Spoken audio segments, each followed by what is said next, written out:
morning and welcome back to another video. Today we are starting in the book of Joshua and reading Joshua 1, 2, 3, and I think 4. Let me see. Yeah, 1, 2, 3, and 4. So let's get started. God chooses Joshua to lead Israel. Joshua 1.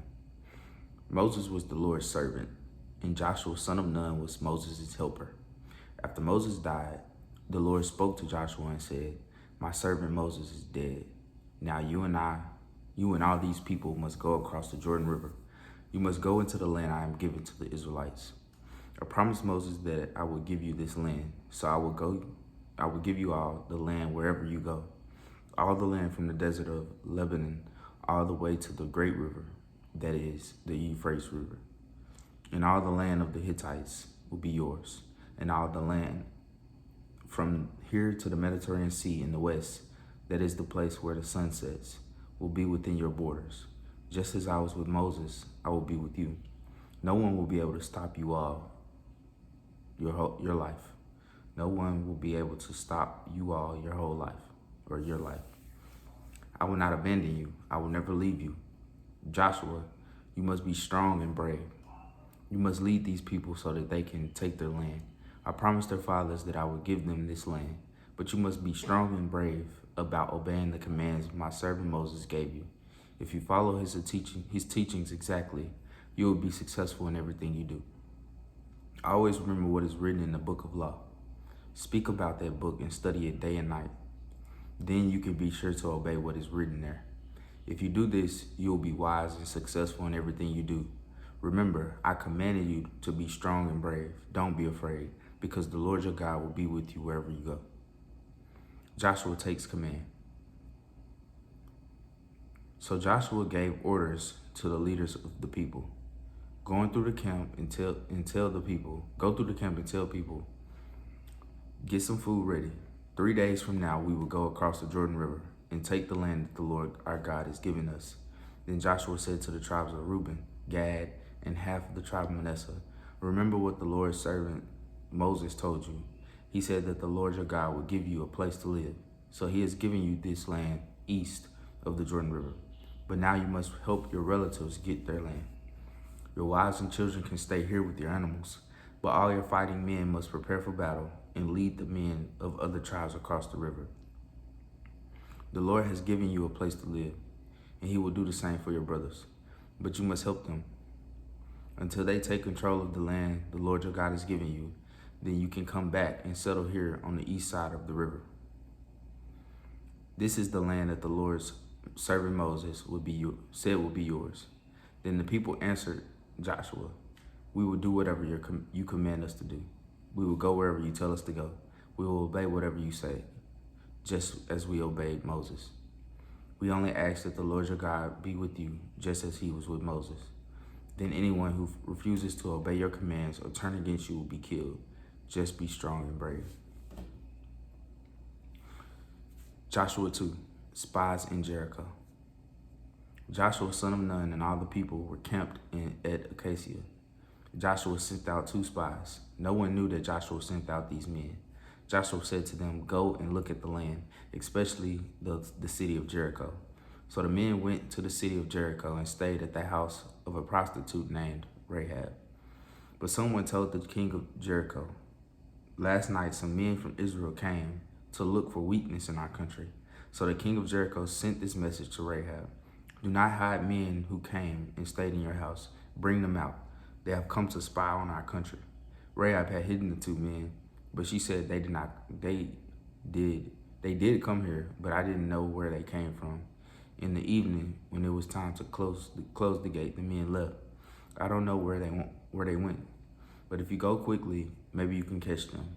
Rahab said this, but really she had taken the men up to the roof and had hidden them in the flax that she had piled up there.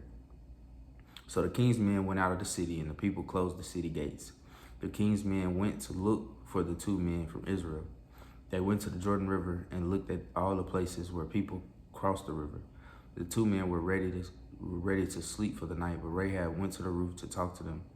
She said, "I know that the Lord has given you this land to your people. You frighten us. Everyone living in this country is afraid of you. We are afraid because we have heard about the ways that the Lord helped you. We heard that he dried up the Red Sea when you came out of Egypt. We also heard what you did to the two Amorite kings, Sihon and Og. We heard how you destroyed those kings living east of the Jordan River. When we heard about this, we were very afraid. And now, not one of our men is brave enough to fight you, because the Lord your God rules the heavens above and the earth below. So now I want you to make a promise to me. I was kind to you and helped you. So promise me before the Lord that you will be kind to my family. Please tell me that you will do this, Tell me that you will allow my family to live. My father, my mother, brothers, sisters, and all their families. Promise me that you will save us from death. The men agreed and said, we will trade our lives for yours. Don't tell anyone what we are doing. Then when the Lord gives us the land, we will be kind to you. You can trust us. Rahab's house was built into the city wall. So she used a rope to let the men down through a window. Then she said to them, go into the hills so that the king's men will not accidentally find you. Hide there for 3 days.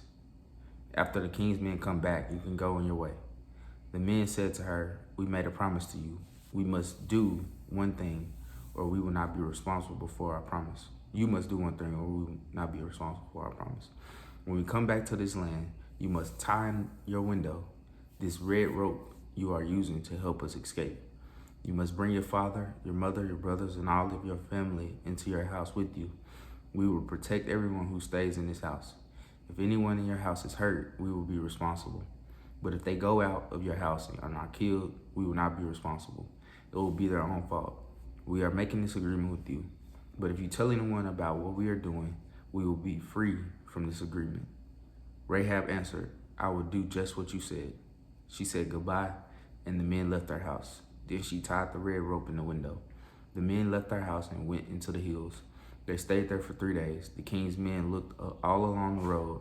After 3 days, they stopped looking and went back to the city. Then the two men went back to Joshua. They left the hills and crossed the river. They went to Joshua and told him everything that they had learned. They said to him, the Lord really has given us all the land. All the people in that country are afraid of us. Joshua 3, a miracle at the Jordan River. Early the next morning, Joshua and all the Israelites got up and left Acacia. They traveled the Jordan River and camped there before they crossed it. After 3 days, the leaders went through the camp. They gave orders to the people. When you see the Levite priests, carry the box of the agreement of the Lord your God. When you see the Levite priests carrying the box of the agreement of the Lord your God, follow them. But do not follow too closely. Stay about 1,000 yards behind them. You have not been here before, but if you follow them, you will know where to go. Then Joshua told the people, make yourselves pure. Tomorrow the Lord will do amazing things among us. Then Joshua said to the priests, take the box of the agreement and go across the river in front of the people. So the priests lifted the box and carried it in front of the people. Then the Lord said to Joshua, today I will begin to make you a great man for all the Israelites to see. Then the people will know that I am with you, just as I was with Moses. The priests will carry the box of the agreement. Tell them this, walk to the shore of the Jordan River and stop just before you step into the water. Then Joshua said to the Israelites, come and listen to the words of the Lord your God. Here's proof that the living God is really with you and that he will surely defeat your enemies. He will defeat the Canaanites, Hittites, Hivites, Perizzites, Gergesites, Amorites, and Jebusites. He will force them to leave their land. The box of the agreement of the Lord of the whole world will go before you as you cross the Jordan River. Now choose 12 men, one from each of the tribes of Israel. The priests will carry the holy box of the Lord. He is the Lord of the whole world. They will carry the box in front of you into the Jordan River. When they enter the water of the Jordan River will stop flowing and fill behind that place like a dam. The priest carried the box of the agreement, and the people left the place. 1 second, y'all. Okay. The priests who were carrying the box came to the shore of the river. When they stepped into the water, immediately the water stopped flowing. Hold on, let me go back. I'm sorry, I messed it up. Let me just go all the way back to verse 14. The priest carried the box of the agreement, and the people left the place they had camped. The people started across the Jordan River. During harvest time, the Jordan River overflows its banks, so the river was at its fullest. The priests who were carrying the box came to the shore of the river. When they stepped into the water, immediately the water stopped flowing and piled up like a wall. The water piled up high a long way up the river, all the way to Adam, a town near Zarthan, and the water flowing down to the sea of Araba, the Dead Sea, was completely cut off. The people crossed the river near Jericho. The ground at that place became dry, and the priests carried the box of the agreement of the Lord to the middle of the river and stopped.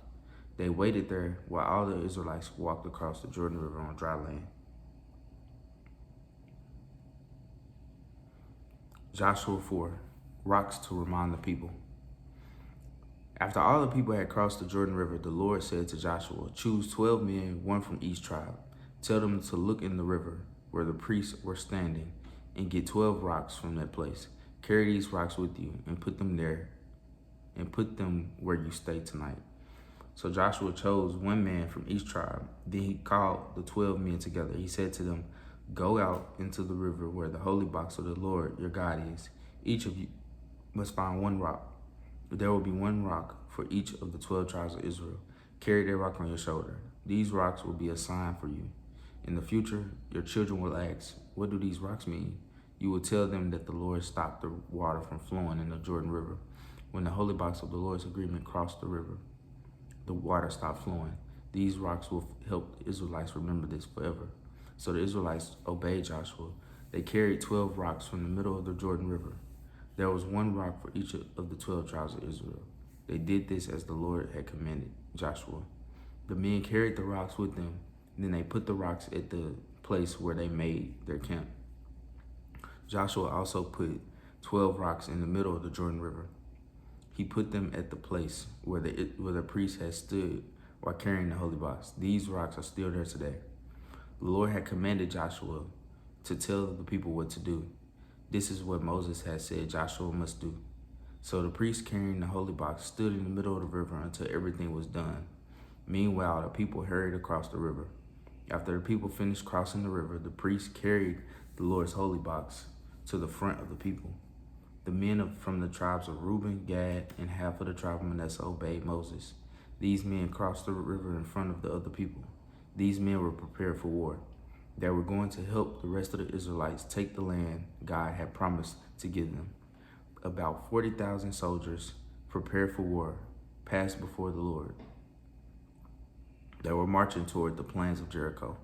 That day the Lord made Joshua a great man to all the Israelites. From that time on, they respected Joshua just as they had Moses. Then the Lord said to Joshua, "Command the priest carrying the box that holds the agreement to come out the river." So Joshua commanded the priests, "Come out of the Jordan River." The priests obeyed Joshua. They carried the box of the Lord's agreement with them and came out of the river. When their feet touched the land on the other side of the river, the water in the river began flowing again. The water again overflowed its banks, just as it had before the people crossed.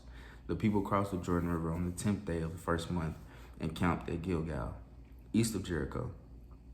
They carried with them the 12 rocks that they had taken from the Jordan River, and Joshua set them up at Gilgal. Then Joshua told the Israelites, "In the future, your children will ask you, 'What do these rocks mean?' Tell them, 'These rocks help us remember the way the people of Israel crossed the Jordan River on dry land. The Lord your God caused the water in the Jordan River to stop flowing so that you could cross it on dry land. Just as the Lord has stopped the water at the Red Sea so that we could cross it on dry land. The Lord did this so that all people in this country would know that he is very powerful. Then they will always be afraid of the Lord your God." All right, and that is Joshua 1-4. And so a few things I want to point out in this scripture. We see, first off, we see how powerful God is, because during the time of Moses, he split the Red Sea. And now he's splitting the Jordan River so that Joshua and the people can walk across on dry land. So if I'm not mistaken, it's actually 3 times in the Bible that God splits a body of water so people can walk across. And it's so interesting because, we always hear the story of Moses. I had never really heard the story of Joshua crossing the river, and God splitting the river to go across. It's crazy. It's crazy to find out like new things as you continue to get deeper and read into the Bible, and it's so many lessons that you can pick up and learn from these things. It's interesting how in the Bible they kept putting emphasis on God commanded Joshua, Joshua obeyed, Joshua commanded the people, and then they obeyed him. It's like they got to put that emphasis on that because in the past, the people didn't obey Moses as well as the people are now obeying Joshua. So this is a good start. This is a good sign of them being obedient. But as we get deeper in, let's see how long their obedience lasts. But yeah, that's all I have for today. I hope y'all have a beautiful and a blessed day, and I'll see y'all back in the next video. Peace.